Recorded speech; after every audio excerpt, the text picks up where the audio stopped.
it was long anticipated. The Russians would try to open the second front. For the time being, my thought is that they don't have enough forces to mount this full scale, I would say, or just substantial offensive towards Kharkiv. For his constant threats against Kyiv, that he wants to capture the capital of Ukraine, it proves the point that when Putin wants to occupy the whole Ukraine, if they don't want to send their people to die against millions of Russian soldiers, they need to support Ukraine as much as they can. Hello and welcome to Ukraine in Flames, a special project by Ukraine Media Centre and NGO Atlantic Course. And I'm your host, Matt Wickham. And in this episode, we discuss Russia's attack on Kharkiv, the implications, the danger, and the response. If you want to learn more about this subject, please continue watching this video. And don't forget to press subscribe to our channel so you don't miss out on any of our videos in the future. Our first guest is Archil Tsintsadze. He discusses the reasons as to why Russia has opened this new front in Kharkiv, again attacking Ukraine from northwestern direction, and points out the key mistakes in the management of Ukraine's defense lines in Kharkiv, but also critiques the West's reluctance to allow Ukraine to strike deep into Russian territory. This is crucial for ensuring operations don't push further into Ukraine. Let's take a listen. First of all, it was long anticipated. The Russians would try to open the second front. Maybe second front, because the main aim for the second front would be to stretch Ukrainian forces and pull out the reserve forces which are located on the Bakhmut and Avdiivka direction, and as well as onto the Kherson direction as well. So I believe they managed to achieve the first goal, which I said was about stretching Ukrainian forces, because Ukrainians, they anticipated this offensive on the direction, but the pulling out the reserve troops from the other directions again was necessary somehow to try to stabilize the Kharkov direction. The second main goal for Russians would be to create some kind of a safe, I would call it buffer zone, and then somehow it happened that this gray zone, which was on Ukrainian side, that they decided to turn into the buffer zone, and the buffer zone would be strengthened with the Russian forces. They will try somehow to connect all their offensives they mounted on Kharkov directions to each other and create this kind of line alongside the border to have this buffer zone and to prevent Ukrainians with the skirmishing and the attacks on the Belgorod region.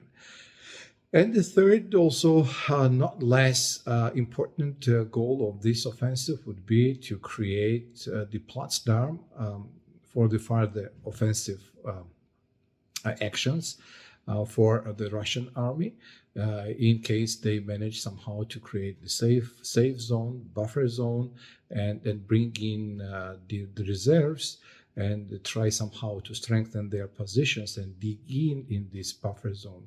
The next step will be they will try somehow to bring in the new fresh troops, and then we will see that they will try somehow to move forward if they have enough forces.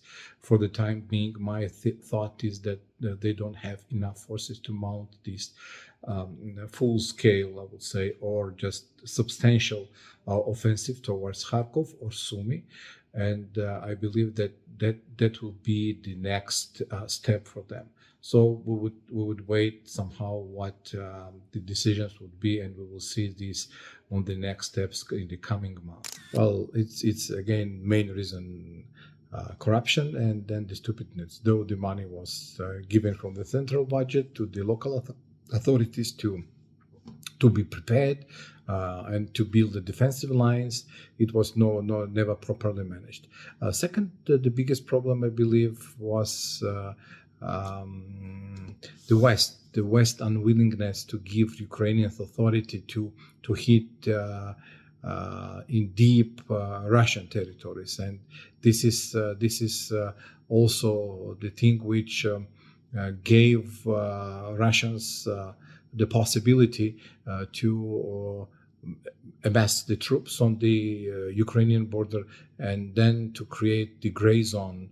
And the gray zone was created not on Russian side, because they had a full ability to maneuver and to do the force concentration, but the gray zone was created on Ukrainian side of the border, and it was relatively easy to launch the offensive on there. So I believe this is it. Two reasons: Ukrainians did not get prepared, and several reasons why Russians launched the offensive and they opened up the second front.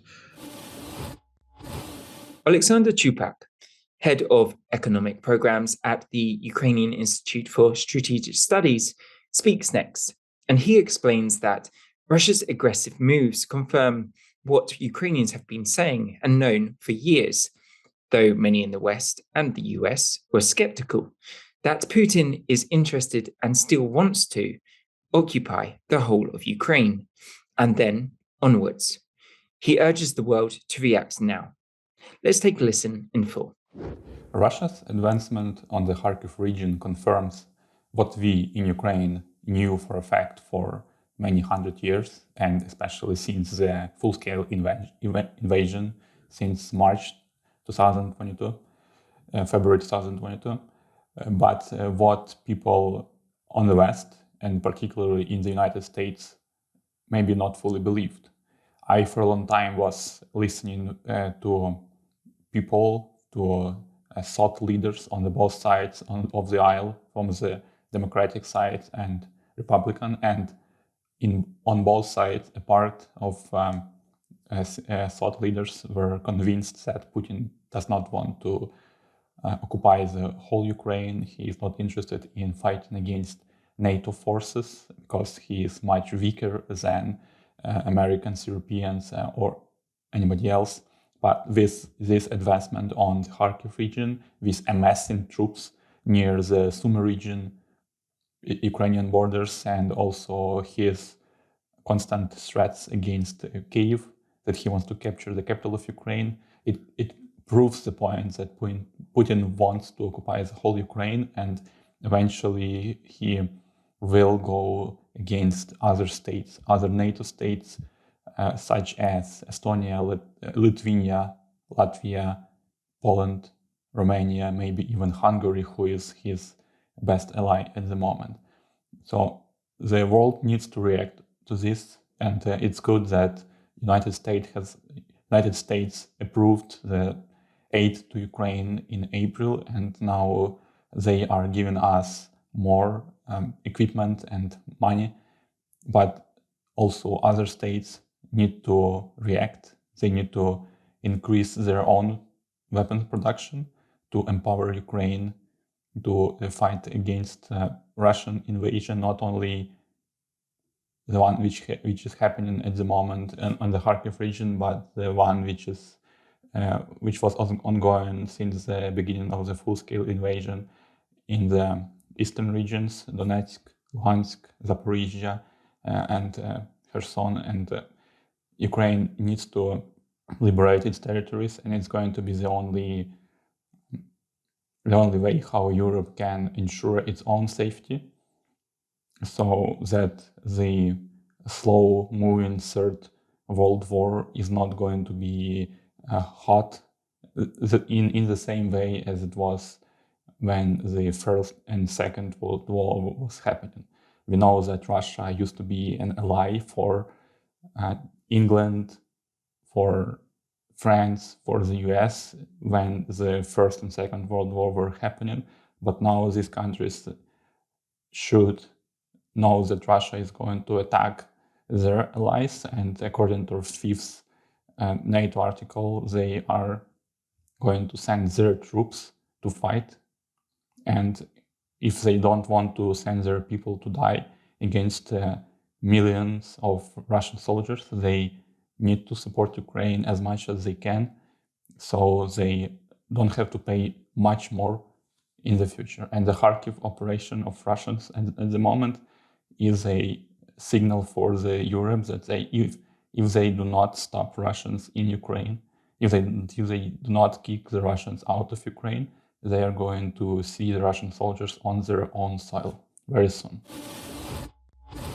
You've been watching the special project by Ukraine Media Center and NGO Euro-Atlantic course, dedicated to the Russian-Ukrainian war, Ukraine in Flames. In the description under this video, you can find more information on how you can help Ukraine fight Russian aggression. If you find our work useful, please like and share this video. Slava Ukraini!